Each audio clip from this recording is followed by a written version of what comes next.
सती जी के पिता का नाम है राजा दक्ष। राजा दक्ष ने एक विशाल यज्ञ का आयोजन किया। क्यों किया है? क्योंकि उनको अपने जमाई राजा शंकर जी से बदला लेना है, एक हिसाब बराबर करना है। कौन सा हिसाब? जो हिसाब बाबा ने कभी खोला भी नहीं है, उस हिसाब को ये पूरा करने के लिए ये यज्ञ कर रहे हैं। क्या हुआ था? राजा दक्ष एक बार सभी देवताओं की एक सभा लगी थी, सभी के मध्य में राजा दक्ष पहुंचे। सब लोग जितने भी थे दक्ष जी को देखकर खड़े हो गए। 3 लोग नहीं खड़े हुए, ब्रह्मा, विष्णु और महेश, ये 3 नहीं खड़े हुए। अच्छा, राजा दक्ष की क्या विचारधारा? चलो ब्रह्मा जी खड़े नहीं हुए, कोई बात नहीं, हो तो पिताजी हैं।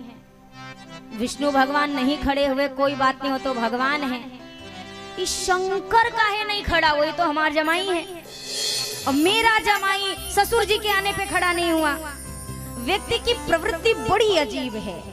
उसे 10 रुपए की चीज ना मिले और करोड़ों की मिल जाए तो करोड़ों की चीज उसे 10 रुपए की लगती, और अगर करोड़ों की चीज भी मिल जाए और 10 रुपए वाली के पीछे मन मस्तिष्क अटका के वो घूमता रहता है। यहाँ पर 300 खड़े हैं, राजा दक्ष को तसल्ली नहीं है, 3 बैठे थे, उस पे इनका मन खटक गया। शंकर क्यों बैठा है? इतना बड़ा अपमान। अच्छा, एक आपसे प्रश्न पूछूं, का बाबा ने अपमान किया है क्या? बाबा को तो पता ही नहीं कि ससुर जी कब भीतर आ गए और कब सामने खड़े हो गए। बाबा तो बैठ के राम राम जप रहे थे। बाबा को तो पता भी नहीं कि सामने क्या घटना घट रही है। और यहाँ पर दक्ष को लगा कि मेरा अपमान हुआ है। कोई किसी का अपमान सम्मान करता नहीं है भैया, समझिएगा। आप सम्मान की भूख लेकर जहां जहां जाएंगे और अगर आपके मन मुताबिक वो चीज आपको नहीं मिली, वहीं आपको लगेगा मेरा अपमान हो गया। आप अगर इस कथा में भी आ रहे हैं और आप सोचे कि हमको सबसे पहले सोफा ऑफर किया जाएगा, सोफा का कोई आपको पीछे भी बैठने को ना कहे। आपको किसी ने ना सोफा पे बैठने के लिए कहा था, ना बैठने के लिए कहा है। आपकी सोच तैयार थी, हमको सोफा पहले बिठाया जाएगा, और आपको जमीन भी ना नसीब हो। अब आपको लगेगा हमारा बड़ा भारी अपमान हुआ है। अब विचार ये करिए कि इस अपमान को करने वाला कौन है? आप स्वयं।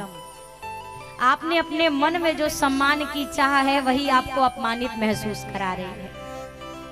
उसी अपमान का बदला लेने के लिए दक्ष ने एक विशाल यज्ञ का आयोजन किया। सबको बुलाया, अपने जमाई राजा के पास कोई निमंत्रण कार्ड नहीं भेजा।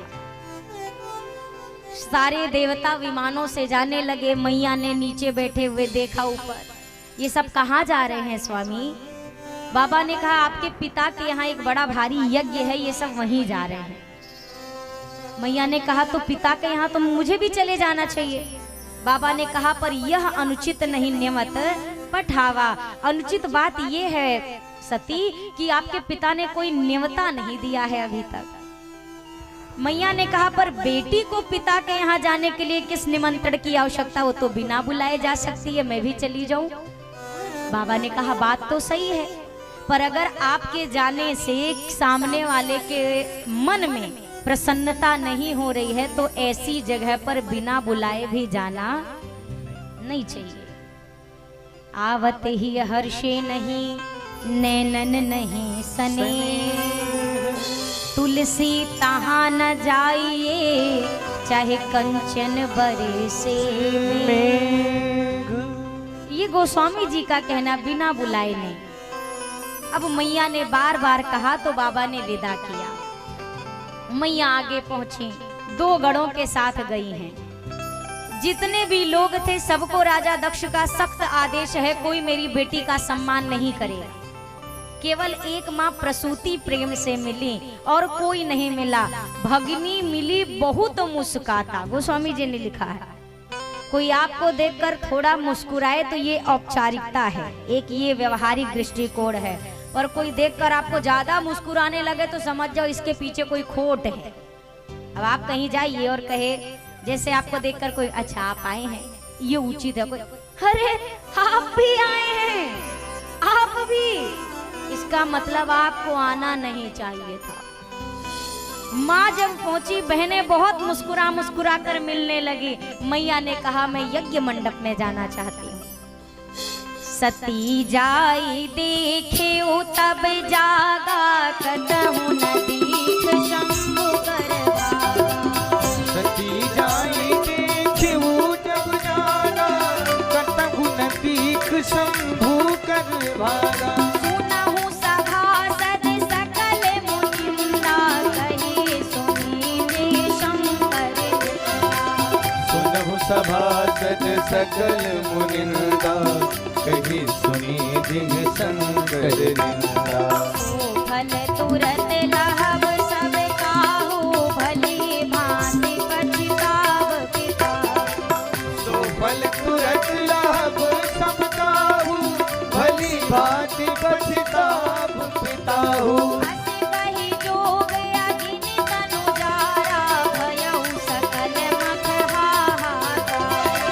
अस कहि जोग अगिन तन जारा भयउ सकल मख हाहाकारा। सती मरत हरिसन वर मांगा जन्म जन्म शिव पद अनुरागा। सई मरत हरिसन वर मांगा जन्म जन्म शिव पद अनुरागा। एहि कारण हिमगिरि गृह जाई जननी पार्वती तन पाई। तेहि कारण हिमगिरि गृह जाए जननी पार्वती तन पाई। अपने स्वामी का इतना बड़ा अपमान देखकर माँ से ना रहा गया। माँ ने समस्त सभासदों को संबोधित करते हुए कहा, हे समस्त सभासदों, आज जिस जिसने भी मेरे स्वामी की निंदा की है अथवा सुनी है उन सभी को उसका यथाचित फल भोगना होगा। मेरे पिता ने जानबूझकर ऐसा कार्य किया है कि मेरे पति का अपमान हो और मेरे शरीर में मेरे पिता का रक्त दौड़ रहा है, अतः वो अपने इस शरीर को ही अब मैं नहीं रखूंगी। यह कहकर माँ ने दाहिने पांव के अंगूठे से योगाग्नि को प्रकट किया और स्वयं को जलाकर माँ ने भस्मीभूत किया। जीवन के अंतिम पलों में मैया सती ने भगवान श्री राम से एक वरदान मांगा। क्या वरदान? जन्म जन्म शिव पद अनुरागा। जन्म जन्मांतर तक मुझे मेरे स्वामी के चरणों का प्रेम मिले, यह कहकर माँ ने देह त्याग दिया। हमारी आपकी अंतिम इच्छा ही हमारे पुनर्जन्म का कारण बनती है।